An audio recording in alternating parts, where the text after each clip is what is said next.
Record break ઇનામ અને જુસ્સાથી ભરેલ black and one cup 2025 badminton tournament સફળતાપૂર્વક યોજાઈ। અમદાવાદમાં ગુજરાત બેડમિન્ટન એસોસિએશનના સહયોગથી black and one sports foundation દ્વારા આયોજિત black and one cup 2025 premier open team badminton championship 17 અને 18 મે 2025ના રોજ આયોજિત થઈ હતી, જે સફળતાપૂર્વક સંપન્ન થઈ। આ ટુર્નામેન્ટમાં 16 ટીમોએ ભાગ લીધો હતો, જેમાં ફાઇનલ મેચ રવિવારના રોજ અમદાવાદ રોકસ્ટાર અને મુંબઈ રાઇઝર્સ વચ્ચે યોજાઈ। આ મેચમાં મુંબઈ રાઇઝર્સની ટીમ વિજેતા બની। ફાઇનલ મેચમાં ચીફ ગેસ્ટ તરીકે doctor K L N. Rao IPS DGP prison department Gujarat ઉપસ્થિત રહ્યા હતા અને આયોજક Shri Jitendra Yadav managing director black and one badminton એકેડમીએ તેમનું અભિવાદન કર્યું હતું। ફાઇનલ મેચના સ્કોરબોર્ડની વાત કરીએ તો પ્રથમ મેચ અમદાવાદ રોકસ્ટારે જીતી, જેનો સ્કોર 30-29 રહ્યો। બીજી મેચ મુંબઈ રાઇઝર્સે જીતી, જેનો સ્કોર 30-16 રહ્યો। ત્રીજી મેચ અમદાવાદ રોકસ્ટારે જીતી, જેનો સ્કોર 30-19 રહ્યો। આમ ટોટલ સ્કોર અમદાવાદ રોકસ્ટારનો 76 અને મુંબઈ રાઇઝર્સનો 78 રહ્યો અને મારું નામ જીતેન્દ્ર એમ યાદવ છે।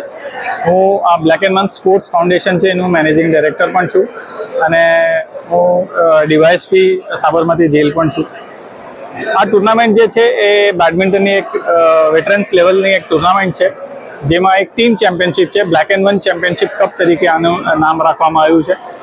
આ ટુર્નામેન્ટની અંદર જે ટીમ લાવવાની છે એમાં 3 પેયર છે, જેમાં 75+ એટલે 2 પ્લેયરની એજ મળીને 75+, તેમજ 85+ અને 95+, આ પ્રકારની 3 પેયર રમાડવામાં આવશે, જે 30-30 પોઈન્ટની મેચ રમશે, જેમાં સૌથી વધારે પોઈન્ટ જે લેશે એ લોકો આ ટુર્નામેન્ટ જીતશે। આ ટુર્નામેન્ટમાં ટોટલ 100 પ્લેયરોએ ભાગ લીધો છે, જેમાં 12 બોમ્બેથી એક ટીમ આવી છે, બરોડાથી 4 ટીમો છે, સુરતથી એક ટીમ છે, રાજકોટથી, જામનગરથી, અમદાવાદ, ગાંધીનગરથી આ પ્રકારની ટીમોએ પાર્ટિસિપેટ કર્યું છે। આમાં કુલ એજમાં સૌથી વધારે એજ 62 યર્સના પ્લેયરે પણ આમાં પાર્ટિસિપેટ કર્યું છે।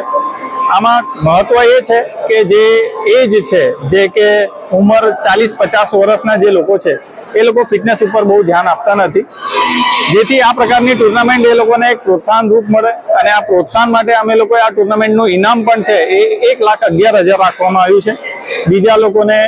બીજા નંબરવાળાને 51,000 અને ત્રીજા નંબરવાળાને 25,000, એટલે ઇનામ પણ એ લેવલનું અમે લોકોએ સેટ કર્યું છે કે જેનાથી લોકો આમાં પ્રોત્સાહિત થાય અને પોતાની ફિટનેસ બનાવી રાખે અને આવા પ્રકારની ટુર્નામેન્ટમાં ભાગ લે। આ પ્રકારની આ પહેલી જ ટુર્નામેન્ટ છે કે જે ગુજરાતમાં રમાડવામાં આવી રહી છે અને આ પ્રકારનું ઇનામ પણ એવું પહેલી વખત છે બેડમિન્ટનની અંદર કે જે આ પ્રકારનું ઇનામ આપવામાં આવી રહ્યું છે। અને આ જ રીતના અમે લોકો નાના છોકરાઓ માટે પણ અહીંયા ટુર્નામેન્ટ કરીએ છીએ। હવે આવતા નવેમ્બર-ડિસેમ્બરમાં અમે ગુજરાત બેડમિન્ટન એસોસિએશન સાથે મળીને અહીંયા એક બહુ મોટી ગુજરાતની બેડમિન્ટન લીગ કરીશું, જેમાં છોકરાઓને લગભગ 10 લાખથી વધારે ઇનામ મળશે એવા પ્રકારનું આખું ટુર્નામેન્ટનું ફોર્મેટ અમે બનાવી રહ્યા છે અને એ નવેમ્બર-ડિસેમ્બરમાં અમે અહીંયા જ આ જગ્યા ઉપર એ ટુર્નામેન્ટ રમાડીશું।